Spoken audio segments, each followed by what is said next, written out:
কমিশনের নির্দেশে 90 বছরের বৃদ্ধার ভোট দেয় 8 বছরের শিশু। আর এই অভিযোগে মহিষাদলে শোরগোল পড়ে যায়। বৃহস্পতিবার সেই বৃদ্ধারই মৃত্যু হয়।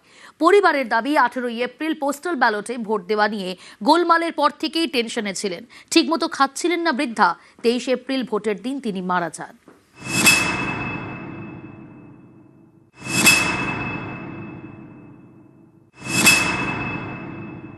আমার নাতিকে দিয়ে ভোটটা দেওয়া হয়েছে।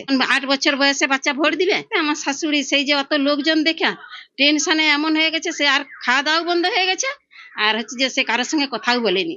সেই টেনশন করে করে ভোটের দিনই মারা গেছে।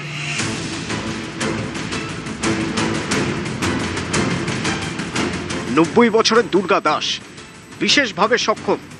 অভিযোগ, কমিশনের নির্দেশে তাঁর হয়ে বৃদ্ধার ছেলের 8 বছরের নাতি ভোট দেয় পোস্টাল ব্যালটে। এ নিয়ে গত 18 এপ্রিল পূর্ব মেদিনীপুরের মহিষাদলে শোরগোল পড়ে যায়।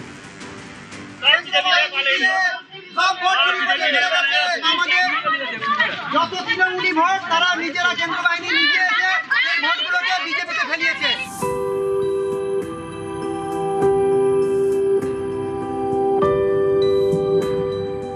তেইশে এপ্রিল মহিষাদল বিধানসভা কেন্দ্রে ভোট। এদিনই সকালে বাড়িতে মারা যান বৃদ্ধা দুর্গা দাস।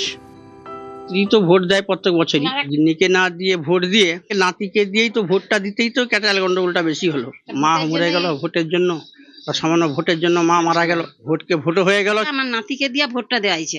8 বছর বয়সে বাচ্চা ভোট দিবে। আমার শাশুড়ি সেই যে অত লোকজন দেখা টেনশনে এমন হয়ে গেছে, সে আর খাওয়া দাওয়া বন্ধ হয়ে গেছে, আর হচ্ছে যে সে কারোর সঙ্গে কথাও বলেনি। সেই টেনশন করে করে ভোটের দিনই মারা গেছে।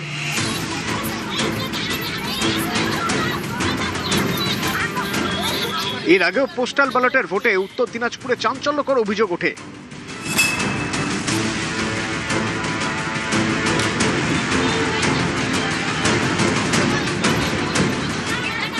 রায়গঞ্জ বিধানসভা কেন্দ্রের ভোটার বছর 85 আকালু হোসেন। তিনি দৃষ্টিহীন, হাঁটতে পারেন না। অভিযোগ, পোস্টাল ব্যালটে ভোটের সময় বৃদ্ধ ছাড়া সকলকে ঘর থেকে বেরিয়ে যেতে বলেন বিএলও। এতে পরিবার আপত্তি করলেও বিএলও কোনো কথা শুনতে চাননি বলে অভিযোগ। এই অশান্তির জেরেই ভোটারের স্ত্রীর মৃত্যু হয় বলে দাবি। গত 18 এপ্রিল মহিষাদলেও পোস্টাল ব্যালটে ভোট ঘিরে জোর শোরগোল। অভিযোগ, কমিশনের নির্দেশে 90 বছরের বৃদ্ধার হয়ে ভোট দেয় 8 বছরের শিশু। সেই বৃদ্ধারই মৃত্যু হলো বৃহস্পতিবার মহিষাদলে ভোটের দিন। নিউজ 18 বাংলা।